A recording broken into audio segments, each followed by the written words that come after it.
Order! Order!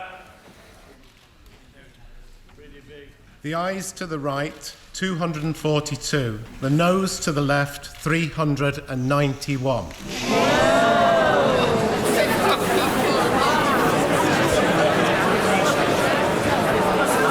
The ayes to the right, 242. The noes to the left, 391. So the noes have it. The noes have it. Unlock. Order. Point of order. The Prime Minister.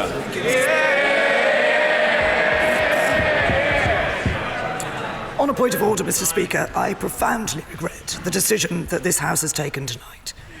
I continue to believe that by far the best outcome is that the United Kingdom leaves the European Union in an orderly fashion with a deal. And that the deal we've negotiated is the best and indeed the only deal available. But, Mr. Speaker, I would like to set out briefly how the government means to proceed. 2 weeks ago, I made a series of commitments from this dispatch box regarding the steps we would take in the event that this House rejected the deal on offer. I stand by those commitments in full. Therefore, tonight we will table a motion for debate tomorrow to test whether the House supports leaving the European Union without a deal on the 29th of March. The Leader of the House will shortly make an emergency business statement confirming the change to tomorrow's business. This is an issue of grave importance for the future of our country. Just like the referendum, there are strongly held and equally legitimate views on both sides.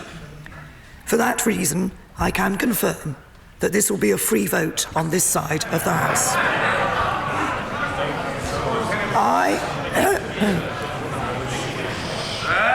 I have personally struggled with this choice, as I'm sure many other honourable members will. I'm passionate about delivering the result of the referendum, but I equally passionately believe that the best way to do that is to leave in an orderly way with a deal.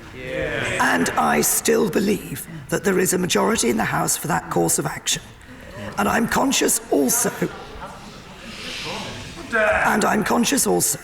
of my duties as Prime Minister of the United Kingdom of Great Britain and Northern Ireland, and of the potential damage to the Union that leaving without a deal could do when one part of our country is without devolved governance.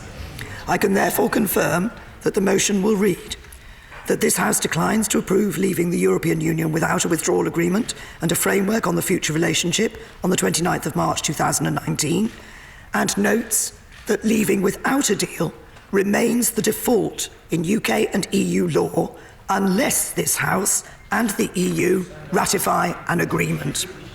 I will return to the House to open the debate tomorrow and to take interventions from honourable members, and to ensure the House is fully informed in making this historic decision.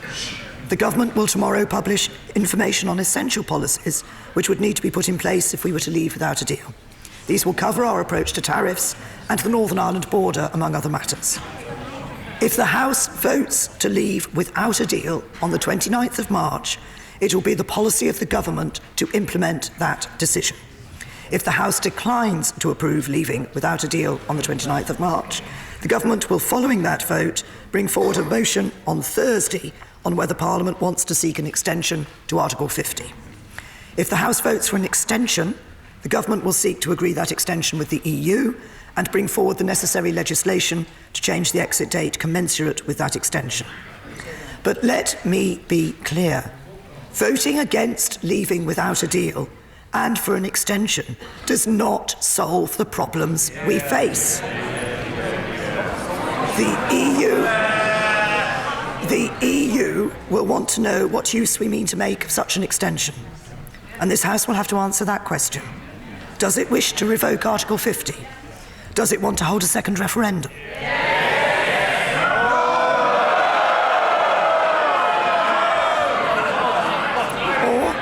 Does it want to leave with a deal but not this deal? These are unenviable choices. But thanks to the decision that the House has made this evening, they are choices that must now be faced.